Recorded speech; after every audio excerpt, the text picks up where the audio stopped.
Assalamualaikum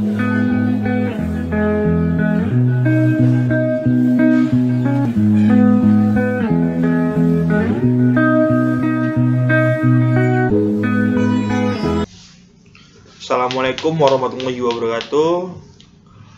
Saya di sini akan mempresentasikan sebuah tugas yang diberikan oleh Bapak Sidik selaku wali kelas kami.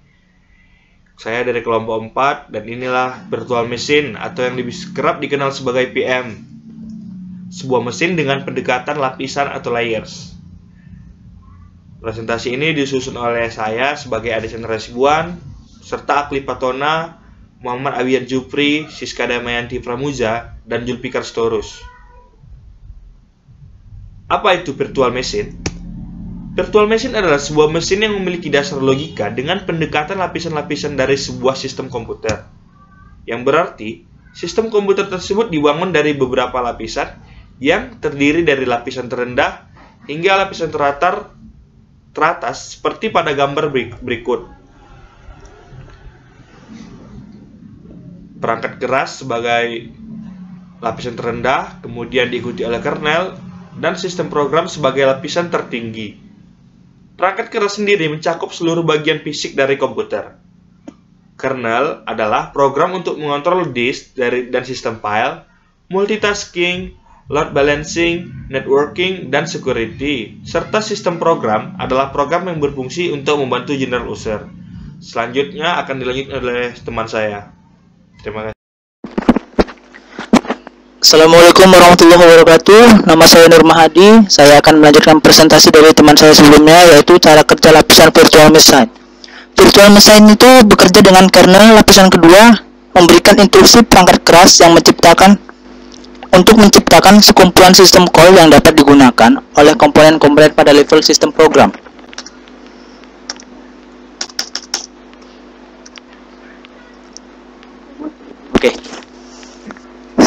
Sistem program kemudian dapat menggunakan sistem call dan perangkat keras lainnya menjadi berada pada level yang sama. Meskipun sistem program berada pada level tertinggi, namun program aplikasi bisa melihat segala sesuatu pada tingkatan di bawahnya seakan-akan mereka adalah bagian dari mesin. Pendekatan dengan lapisan-lapisan inilah yang kemudian menjadi kesimpulan logis pada konsep virtual machine. Oke, selanjutnya adalah kelebihan virtual machine. Konsep virtual machine ini memiliki dua keunggulan, yaitu dalam hal keamanan ini, virtual machine memiliki pelindungan yang lengkap pada berbagai sistem sumber daya, yaitu dengan meniadakan pembagian resource secara langsung, sehingga tidak ada masalah proteksi dalam virtual machine. Sistem virtual machine ini merupakan sebuah alat yang sempurna untuk penelitian dan pengembangan sistem. Melalui virtual machine ini, jika terdapat suatu perubahan pada suatu bagian dari mesin, maka dijamin tidak akan mengubah komponen lainnya. Itulah keunggulan dalam hal keamanan. Selanjutnya adalah keunggulan dalam memungkinkan untuk mendefinisikan suatu jaringan dari virtual machine. Setiap bagian mengirim informasi melalui jaringan komunikasi virtual. Sekali lagi, jaringan ini dimodelkan setelah komunikasi fisik dengan jaringan diimplementasikan pada perangkat lunak. Sekian presentasi dari saya, akan dilanjutkan oleh teman saya yang lain. Terima kasih. Baik, udah. Ini karena memajukan. Baiklah, di sini saya akan melanjutkan penjelasan tentang IBM Virtual Machine. Istilah virtual machine diperkenalkan pertama kali oleh IBM kala meluncurkan sistem informasi mainframe-nya pada tahun 1965. IBM VM diperkenalkan untuk sistem S370 dan S390 dan disebut sebagai sistem operasi VM atau ASA, Enterprise System Architecture, sehingga sering menimbulkan kebingungan antara penanaman produk atau penanaman mekanisme. Banyak orang yang menyebut walau memiliki mekanisme virtual machine (VM), tapi bila bukan dari sistem IBM tersebut, maka tidak disebut dengan virtual machine. Pada penjelasan ini, istilah virtual machine adalah suatu jenis mekanisme virtualisasi suatu mesin di atas mesin lainnya. Jadi bukan jenis produk dari salah satu vendor dengan nama virtual machine. Terdapat beberapa kegunaan dari virtual machine. Pada umumnya, tampak untuk menggambarkan program yang bertindak selayaknya mesin. Kedua itu virtual machineware atau VMware. VMware merupakan virtual machine yang terkenal pada GNU atau Linux. VMware memungkinkan beberapa sistem operasi dijalankan pada satu mesin PC tinggal secara bersamaan. Hal itu dapat dilakukan tanpa melakukan partisipasi ulang dan boot ulang. Pada virtual machine, VM yang disediakan akan dijalankan sistem operasi. Sesuai dengan yang diinginkan dengan cara ini, maka pengguna dapat memboot suatu sistem operasi, misalnya Linux, sebagai sistem operasi tuan rumah, host, dan lalu menjalankan sistem operasi lainnya. Misal, MS Windows, Microsoft Windows, sistem operasi yang dijalankan di dalam sistem operasi tuan rumah dikenal dengan istilah sistem operasi tamu atau guest. Kebanyakan orang berpikir bahwa secara logika, VMware diibaratkan dengan software yang sering digunakan untuk keperluan percobaan game, aplikasi, untuk menginstal dua sistem operasi dan menjalankannya, misalnya Windows maupun Linux, pada hard disk yang sama tanpa memerlukan logout dari sistem operasi yang lainnya. Secara gampang, kita hanya tinggal menekan ALT tab untuk mengganti SO. Akan tetapi pada dasarnya VMware bukanlah emulator karena tidak mengumulasikan CPU dan perangkat keras di dalam suatu virtual machine. Tetapi hanya membolehkan sistem operasi lainnya dijalankan secara paralel dengan sistem operasi yang telah berjalan. Setiap virtual machine dapat memiliki suatu jaringan dan pengguna dapat menganggap suatu mesin terpisah. Nah, habis lah.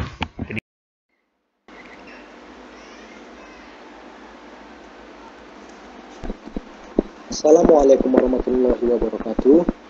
Di sini saya akan melanjutkan dari presentasi teman saya yang sebelumnya. Di sini saya akan menjelaskan kekurangan virtual machine. Terlepas dari keunggulannya, virtual machine juga memiliki kesulitannya, yakni sebagai berikut. Kesulitan utama virtual machine. Dalam sistem penyimpanan, sebagai contoh kesulitan dalam sistem penyimpanan adalah sebagai berikut. Andaikan kita mempunyai suatu mesin yang memiliki 3 drive, namun ingin mendukung 7 virtual machine. Keadaan ini jelas tidak memungkinkan bagi kita untuk dapat mengalokasikan setiap disk drive untuk tiap virtual machine. Karena perangkat lunak untuk mesin virtual sendiri dan membutuhkan ruang disk secara substansi untuk menyediakan memori virtual dan spooling. Solusinya adalah dengan menyediakan disk virtual atau mini disk, di mana ukuran daya penyimpanannya identik dengan ukuran sebenarnya. Dengan demikian, pendekatan virtual machine juga menyediakan sebuah antarmuka yang identik dengan underlying bare hardware. Dalam hal pengimplementasian, meski konsep virtual machine cukup baik, namun virtual machine sulit diimplementasikan dalam dunia kerja nyata. Lanjut, virtualisasi penuh dan paruh. Teknik virtualisasi terbagi menjadi dua, yakni virtualisasi penuh dan virtualisasi paruh. Virtualisasi penuh dalam ilmu komputer ialah teknik virtualisasi yang digunakan untuk implementasi pada berbagai macam lingkungan virtual machine. Salah satunya menyediakan simulasi lengkap yang mendasari suatu hardware. Hasilnya adalah sebuah sistem yang mampu mengeksekusi pada perangkat keras yang bias dijalankan pada virtual machine, termasuk semua sistem operasi. Virtualisasi paruh dalam ilmu komputer ialah teknik virtualisasi yang digunakan untuk pengimplementasian pada berbagai macam lingkungan virtual machine. Salah satunya dengan menyediakan sebagian besar hal yang mendasari suatu hardware.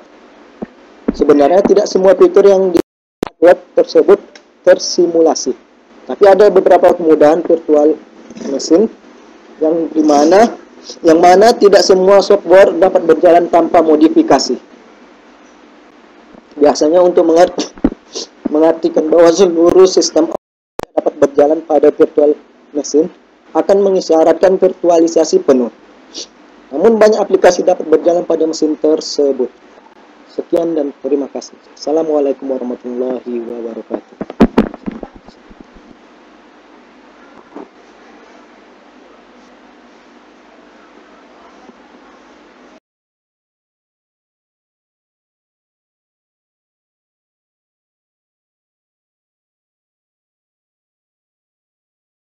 Assalamualaikum, di sini saya akan melanjutkan presentasi dari rekan saya, yaitu tentang Xen Virtual Machine Monitor atau Xen VMM.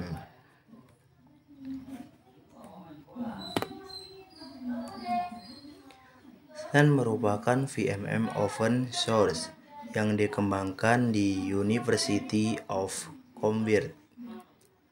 Dibuat dengan tujuan untuk menjalankan sampai dengan 100 sistem operasi berfitur penuh, full feature out, di hanya satu komputer virtualisasi. Xen menggunakan teknologi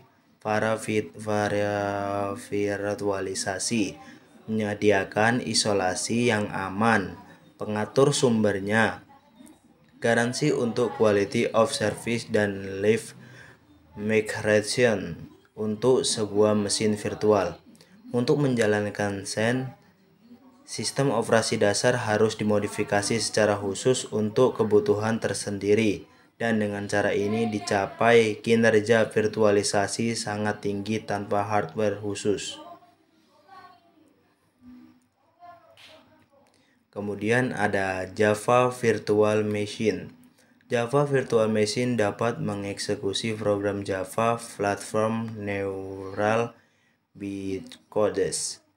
JVM sendiri terdiri dari class leader, class verification, runtime interpreter, just-in-time, JIT untuk meningkatkan kinerja kompilator. Bahasa mesin terdiri dari sekumpulan instruksi yang sangat sederhana dan dapat dijalankan secara langsung oleh CPU dari suatu komputer. Sebuah program yang dibuat dengan bahasa tingkat tinggi tidak dapat dijalankan secara langsung pada komputer. Untuk dapat dijalankan, program tersebut harus ditranslatekan ke dalam bahasa mesin. Proses translasi dilakukan oleh sebuah program yang disebut compiler. Setelah proses translasi selesai, program bahasa mesin tersebut dapat dijalankan, tetapi hanya dapat dijalankan pada satu jenis komputer.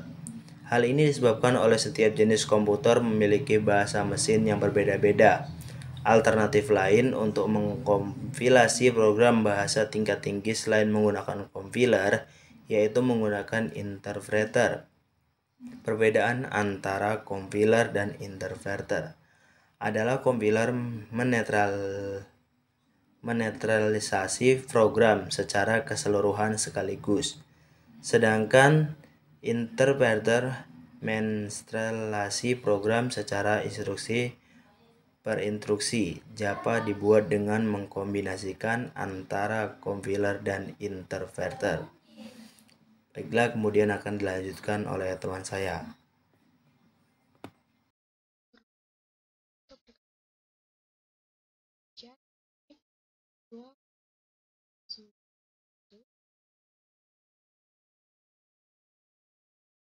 Lanjutkan tentang net framework. Net framework itu kan satu komponen Windows yang terintegrasi yang dibuat dengan tujuan pengembangan berbagai macam aplikasi serta menjalankan aplikasi generasi mendatang, termasuk pengembangan XML service. Keuntungan menggunakan net framework.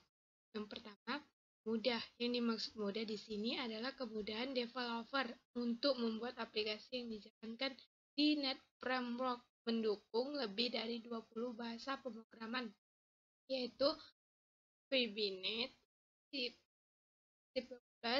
C++, Pascal, Python, dan lainnya. Yang kedua, efisien.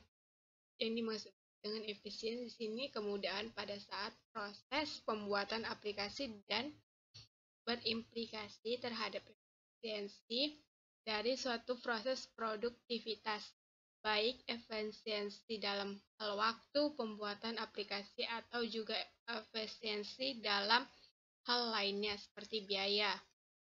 Dan yang ketiga, konsisten.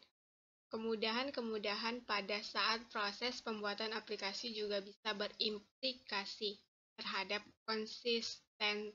konfigurasi pada aplikasi yang kita buat. Misalnya, dengan adanya base class library, maka kita bisa menggunakan objek atau kelas yang dibuat untuk aplikasi berbasis Windows tersebut. Dan yang terakhir ada produktivitas. Semua kemudahan-kemudahan di atas pada akhirnya akan membuat produktivitas menjadi lebih baik. Produktivitas naik, terutama produktivitas para developer, akan berdampak pada meningkatnya produktivitas suatu perusahaan atau project. Mungkin itu dia keuntungannya. Dan kita lanjut kesimpulannya. Konsep virtual machine atau VM adalah dengan menggunakan pendekatan lapisan-lapisan dari sistem komputer. Adapun beberapa hal yang berhubungan dan termasuk dalam virtual machine antara lain virtualisasi penuh dan paruh, yaitu IBM, VM, VMware, XenVMM, Java VM, dan Net Framework. Virtualisasi adalah metode untuk membuat sesuatu menjadi lepas dari ketergantungan secara fisik. Contoh, virtual machine adalah komputer yang sebetulnya hanya berupa sebuah file di hard disk kita. Dengan virtualisasi, maka sebuah komputer atau fisik bisa menjalankan banyak komputer virtual sekaligus pada saat yang bersamaan. Virtual machine atau VM sendiri mulai dikenal oleh IBM ketika meluncurkan sistem operasi mainframe-nya pada tahun 1965-an. Diperkenalkan untuk sistem S/370 dan S/390 dan disebut sebagai sistem operasi VM atau ESA atau Enterprise System Architecture. VMware adalah suatu aplikasi yang memungkinkan kita untuk menginstal dua sistem operasi dan menjalankan aplikasinya. Dan dikembangkan di Universitas of Cambridge. Untuk menjalankannya harus melalui dengan sebuah proses, yakni pemodifikasian sistem operasi untuk lebih full bisa dijalankan pada berbagai jenis komputer atau platform. Net Framework merupakan salah satu komponen yang tersedia dan terintegrasi pada sistem operasi Windows untuk kepentingan berbagai pengembangan aplikasi. Itu saja kesimpulan dari Net Framework. Lebih dan kurang saya mohon maaf, saya akhiri. Wabillahi taufiq wal hidayah. Assalamualaikum warahmatullahi wabarakatuh.